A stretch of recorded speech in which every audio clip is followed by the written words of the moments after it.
This week I'm back in Bangkok Old Town with my good friend Gary, and we're testing out one simple idea. Does price matter when it comes to Thai food? We're starting with some of the cheapest, most delicious noodles near the Grand Palace and ending at Nusara, one of the best restaurants in the world where Thai food comes with a seriously luxury price tag. Same cuisine, two completely different budgets, so which one's gonna win? Well, let's find out together.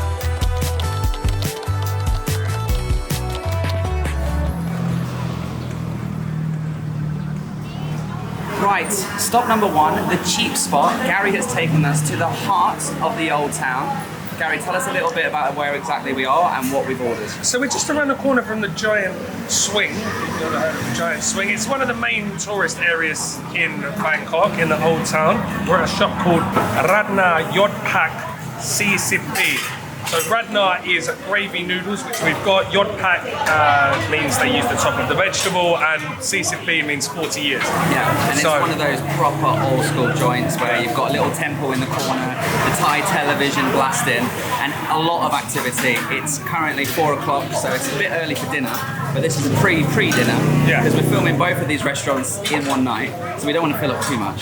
So we only ordered 2 massive plates of food. Plates start at 55 baht is the cheapest. Yeah, 55. For the signature, all the way up to an incredibly affordable 110 baht. Great value, as usual, Gary, thank you.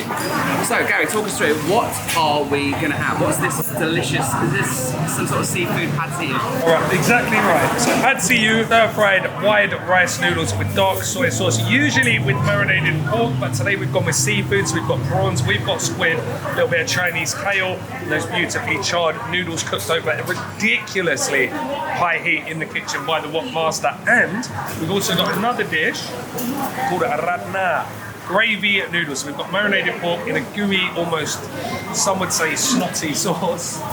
So it does take a little bit of getting used to. Usually you have that with white rice noodles, but today we've gone with the mee krop, which are the deep fried crispy noodles, a little bit like the ones you get on top of khao soi.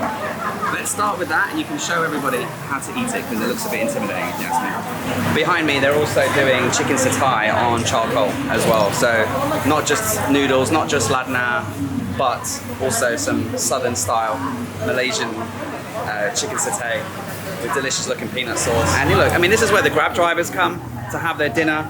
This is where the locals in the old town come to have their dinner. This is an affordable local spot, and Gary's going to show us how to eat their signature dish. Alright, so you get a nice little pot here of these thick tapioca or arrowroot flour thickened noodles. So they do take some getting used to. The consistency is a little bit strange to a Western palate, but once you get used to them, just think of it as a nice sort of Thai gravy on top of your noodles. So we're going to take our gravy noodles, I'm going to pour it all over these crispy, crunchy noodles, and then these will start to soften if we leave it for a little bit. Right, a little bit of white pepper. Are you looking for the chili? Here. Oh, nice. So we've got some ground dried chili, we're going to have a little bit of that, and then we are going to have some chili vinegar. And look at this absolute mess of a dish. So there's 2 ways to do it. Obviously you can just take your gravy and pour it all over your noodles, or take your noodles and put it in the gravy, which is what they've done. So you've got that thick gloopy sauce, you've got the crispy noodles, and then you've got that lovely delicious seafood and marinated pork, which is super soft because it's been marinated for so long. It's sweet, it's salty, it's funky, the ultimate Thai comfort food. Very generous with the seafood as well. If you think about how affordable and cheap this is, there's big chunks of seafood in here. And I just want to say, for anyone that likes pad see ew, which is the next dish that we're going to try, if you're going to have pad see ew, my top tip would be get it in somewhere that sells radna. Because every radna shop sells pad see ew and vice versa, and they're always to a particular standard, which is usually very good. Okay, second dish of today. We've got 2 massive chunks of squid and the gloopy, thick pad see ew noodle. Nice char on it. smoky. Where's the smokiness coming from? From the high heat, from the wok. You saw in the kitchen, high heat, he was cooking over the flames, engulfing the wok, and that's where that wok spread, that char, that smoke is coming from.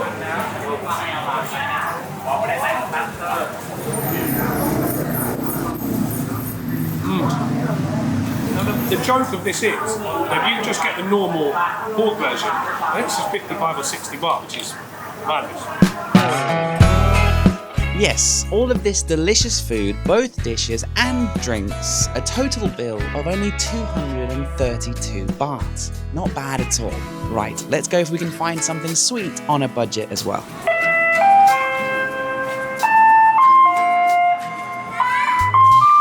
This little girl was helping Gary in the kitchen film for us, bless her. Her mum runs the noodle joint we were just in, so we're going to buy her a little ice cream. Oh, come on. Can't beat these. When it's this hot out and someone just walks, you hear. Thank you.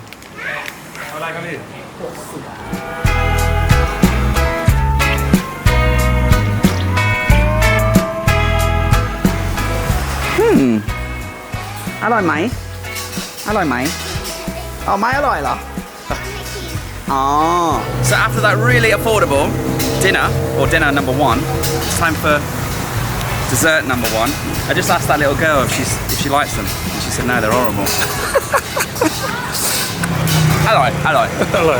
Right, obviously Bangkok has delivered once again when it comes to authentic, delicious food. But obviously it's a massive city. There are literally thousands and thousands and thousands of places to eat. Where would you know?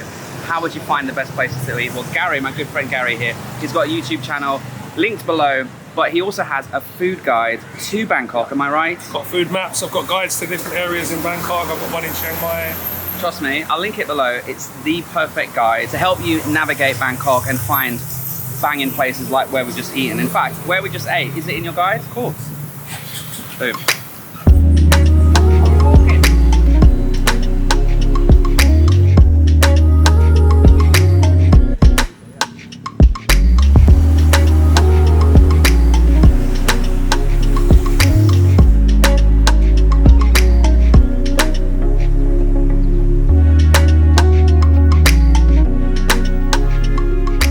So after that delicious, affordable Thai food and that yummy little ice cream, we're just walking past the gorgeous red gate and the palace. And what's the name of this dog? Is it Pomeranian? I probably said that wrong. Anyway, there's like a Thai woman here who's training them, and it's really cute. And she's grooming them as well. It's gorgeous. Quite the setting for a dog club.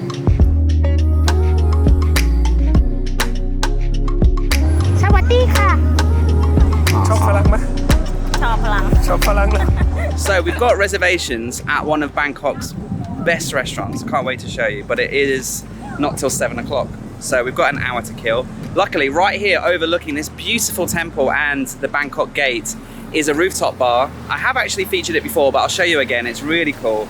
And hopefully we'll be able to get a nice beer and enjoy the view. And I've got something really interesting to share with you as well.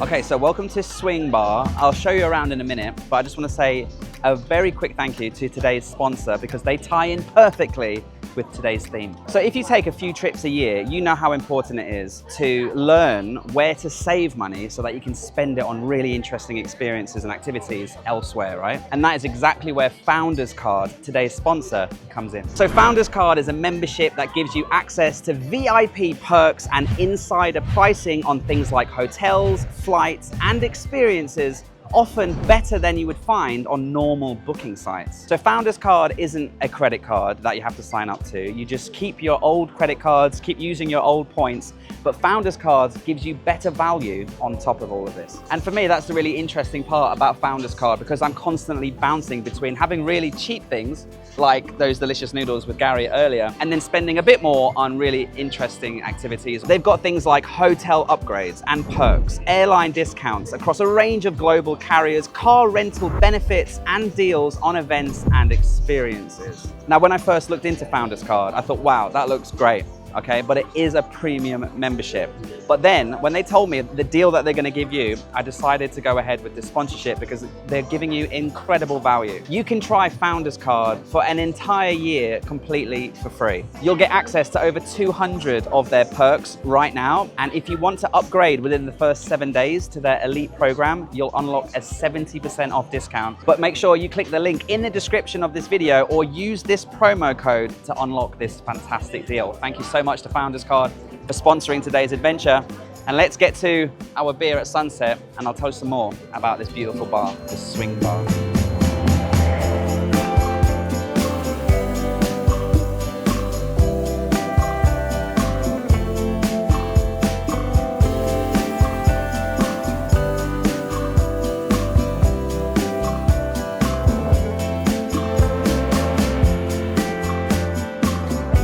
So Gary, what do you think of this gaff? Oh, I absolutely love this place. I have been here once before, but never at sunset, which is really random. Absolutely stunning. You've got the beautiful temple here.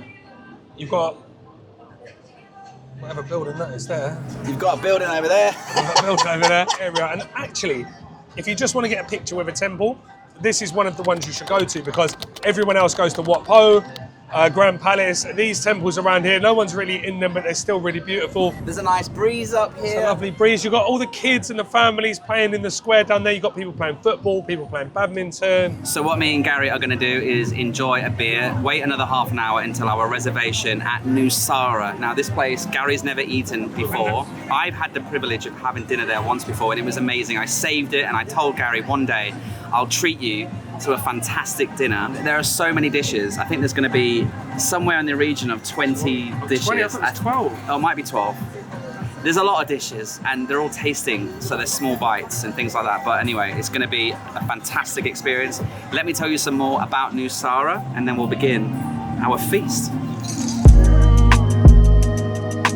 So yeah, after our beer at sunset, it was time to hail a ride over to Nusara. Gary flagged down this tuk-tuk and we were on our way to one of the best restaurants in the world. I'll put the location of Nusara in the description, but for reference, it's not too far away from Wat Arun and the Grand Palace.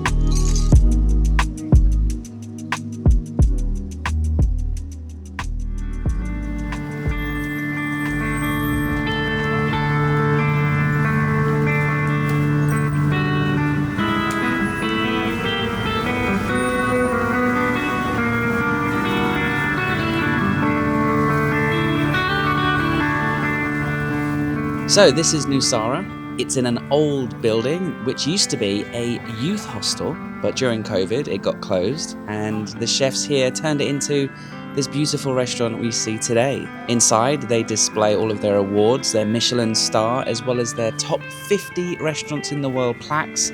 They're currently sitting at number 35 in the entire world.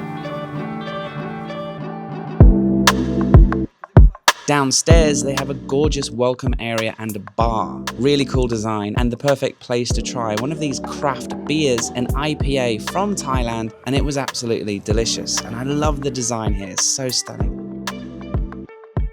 We were given a welcome drink and a welcome note, a letter from the chefs explaining a little bit more about the concept of the dining experience here. And even in the holding area, before we start the meal, the views outside are so beautiful. This really is a stunning part of the city.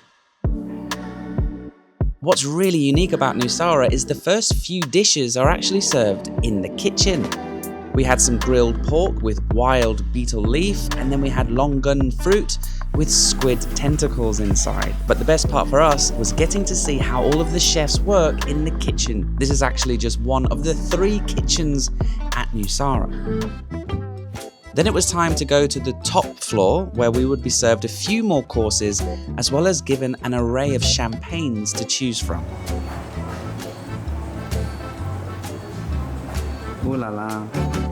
Now the highlight up here, other than the food, is of course the view overlooking this beautiful temple across the street. And when you pair this view with a glass of champagne and some caviar and some delicious dishes and great service, this was one of the highlights of the dining experience at Nusara. We absolutely loved this little bite of raw beef larb wrapped in a tomato juice crisp. It was so delicious. And then it was time to go downstairs to our table. Once again, was in a gorgeous room, fantastic lighting, amazing decor, the table, the views out the windows. Oh my gosh, guys. Nusara has one of the best views in any restaurant in Bangkok.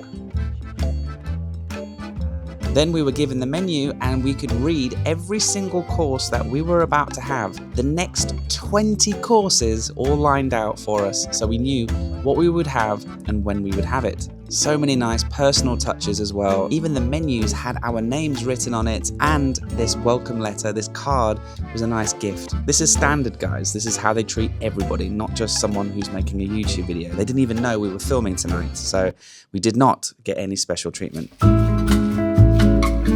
Now the appetizers were delicious. We had varieties of lotus, spicy tropical fruit salad with a whole squid covered in black squid ink. We had this delicious crab curry, which we also had some rice on the side with, and then we had tom kha, a very famous Thai dish indeed. This time it was served with poached mushrooms and some type of fish. All 4 of these dishes were just the appetizers. And then they served all of the main dishes together. They put them on the table. It was a gargantuan amount of food. Me and Gary didn't know where to start. There was a Malayan curry with dry-aged fish, a delicious fiddlehead salad with smoked clams, peanut relish with winged bean salad, one of my favorites, a few other delicious sides, but the main dish was Thai Wagyu and holy basil, pad kapow basically, served with a little bit of short rib on the side. For dessert, we had varieties of mangoes, we had sago and young coconut with ice cream, absolutely delicious, seasonal fruit, Thai tea ice cream sandwiches, dark chocolate with fish sauce caramels, a pandan custard, gooseberry and coconut roll candies, and guava with a sweet fish sauce. Sounds exotic, sounds crazy, I know, but so many of these dishes just hit so many flavors and textures. We were totally blown away, not just by the food, but the staff, the service, the drinks, the wine, the sake, the champagne. Even at the end when we were leaving, they gave us a framed photograph, just a great way to remember the night by.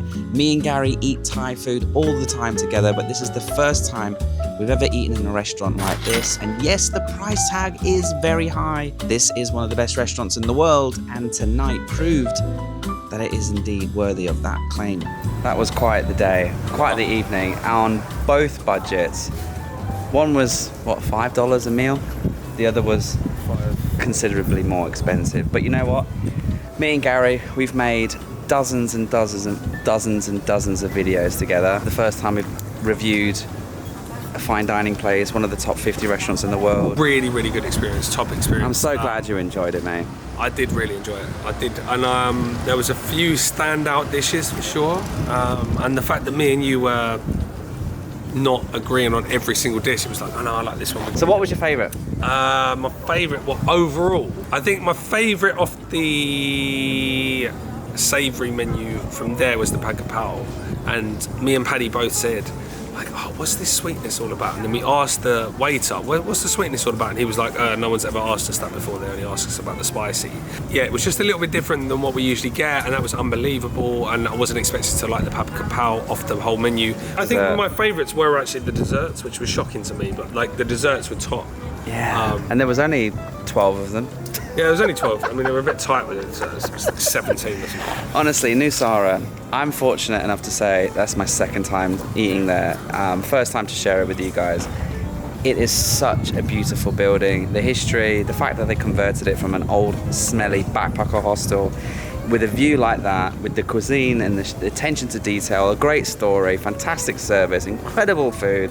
And to share it with one of your best mates. And thank you so much. I think this goes to prove that it doesn't matter what your budget is. If you come to Bangkok, whether your budget's $5 a day or a little bit more, you'll find incredible food. To find more affordable food in Bangkok, make sure to check out Gary's YouTube channel and his food guide linked below.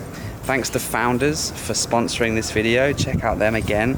Fantastic place, linked below. Thanks for coming for dinner with us tonight. It's been great. We've loved having you with us. And We'll see you in the next one. which you can click right here. Go on, Gary, point over there. That's it. Apparently that video It's a banger. is a banger.